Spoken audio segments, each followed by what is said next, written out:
Hey everyone, today we're going to talk about something that's super easy to ignore, right up until it becomes a massive, expensive problem. I'm talking about your home's gutters. We're going to walk through exactly how to hire the right person for the job so you can protect what is probably your biggest investment. Let's get right into it. So let me just start by asking you a question. When you think about the biggest dangers to your house, what comes to mind? Fire maybe? Storm damage? Sure, those are big ones. But what if I told you the number one threat to your home's very foundation is something much smaller and a lot sneakier? You're looking at it. It's water. But it's not just any water. It's the water that your gutters are supposed to handle, but don't. See, when those gutters get clogged up or just plain fail, all that rain from your roof has to go somewhere. And its favorite place to go is straight down, forming a little moat right around the base of your house. And that really brings us to our first big point. It's so easy to look at gutters and think they're just trim, a finishing touch on the roof. But that's not it at all. They are your home's first line of defense against water, and when they stop working, they become this silent threat that can cause an incredible amount of damage. And I'm not exaggerating. It's kind of crazy how one little problem, a bunch of leaves in a gutter, can just cascade into a complete nightmare.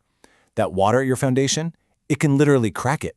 It can seep into your basement, causing floods. It can back up under your shingles, rotting out your roof. It'll drip down inside your walls, wrecking your drywall, and, you guessed it, inviting mold. Oh, and all that nice standing water, it's basically a 5-star resort for mosquitoes and other pests.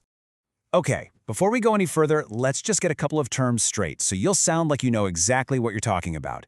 You're going to hear contractors say eavestrough. That's just a fancy word for the main gutter channel itself, the part that catches the rain, and it's attached to the fascia, which is just that board that runs along the edge of your roof line. See? Easy enough. All right, so we get it. The problem is real and it's serious. So, how do you find the right person to actually fix it? This is where we get into the screening process. And I want you to think about this differently. This isn't just about avoiding the bad guys. It's about being proactive and finding a real pro. And here it is. This is your game plan. We've broken it down into 4 simple, straightforward steps. Think of this as your personal homeowner's checklist. If you follow these 4 steps, I promise you are going to be in the driver's seat for this whole process. So let's talk about step 1, because this is the big one. These items are totally non-negotiable. Their license proves they're legit. Liability insurance, that protects your house if they accidentally damage something. And workers' comp is huge. It means if one of their crew gets hurt on your property, you are not financially responsible. And if they're bonded, well, that's just an awesome extra layer of protection for you. You have to ask to see the paperwork for all of this. Seriously, do not be shy. Now, here is a massive red flag I want you to watch out for. If you have a contractor show up and they're pushing you, telling you, hey, I've got a special deal, but it's only for today, you should be very, very wary. Any true professional is going to be confident enough in their price and their quality to give you time to think it over. High-pressure tactics are often just a way to hide shoddy work. I'm going to say this again because this is the single most important rule of hiring any contractor for anything. If it is not in the contract, it was not promised. A handshake deal or a verbal promise means absolutely nothing later on. The contract has to spell out everything: the exact materials they're using, the total cost, a timeline, and all the warranty info. Everything. Okay, so you've found a pro, you've checked their credentials, and you're ready to look at their proposal. Now let's talk about how to actually evaluate the work they're planning to do. This is where a little bit of knowledge is going to go a long, long way. First up, materials. You've basically got 3 main choices here. Aluminum is probably the most common. It's a great value and it'll last you 30 years, easy. Then you've got UPVC, which is a type of durable plastic. It's super low maintenance and can last even longer. And then there's copper. That's the premium stuff. It can last for generations, and it gets that really beautiful green patina over time. Quick tip, if you live somewhere with a lot of heavy snow and ice, you're going to want to lean toward the stronger, more durable materials. I want you to burn this number into your brain. 6 feet.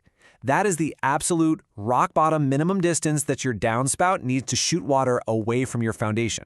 If it's any closer, you're basically just collecting all the water from your roof and dumping it in the worst possible spot, which completely defeats the whole purpose. You know, the difference between a job that lasts for decades and one that fails in a year can come down to some really small details. A pro makes sure there's a tiny, perfect slope so water actually flows to the downspout. A shoddy job leaves you with standing water. A pro accounts for how materials expand and contract in the heat so they don't buckle. And a pro will actually calculate how big your gutters need to be for your specific roof so they don't get overwhelmed and overflow in a big storm.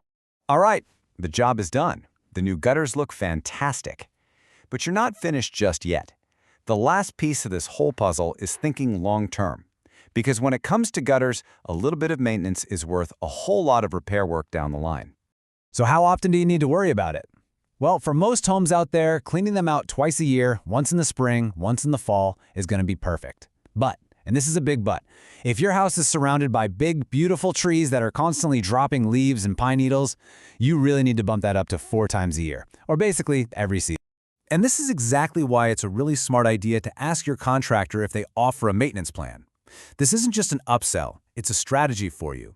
It'll make your new gutters last way longer, it prevents those huge, unexpected repair bills, it can actually keep your warranty valid, and honestly, it just gives you peace of mind. So there we have it. We've covered the whole journey. You started by understanding this hidden threat to your home, and now you have a complete checklist to protect it. You know the risks, you know how to find a real professional, you know what a good plan looks like, and you even have a strategy for the future. You are totally in control here. So I'll just leave you with this one last thought. Your home is almost certainly the biggest investment you'll ever make, and the next big rainstorm is always just around the corner. So after this, maybe take a walk outside, look up, and ask yourself, is it really protected?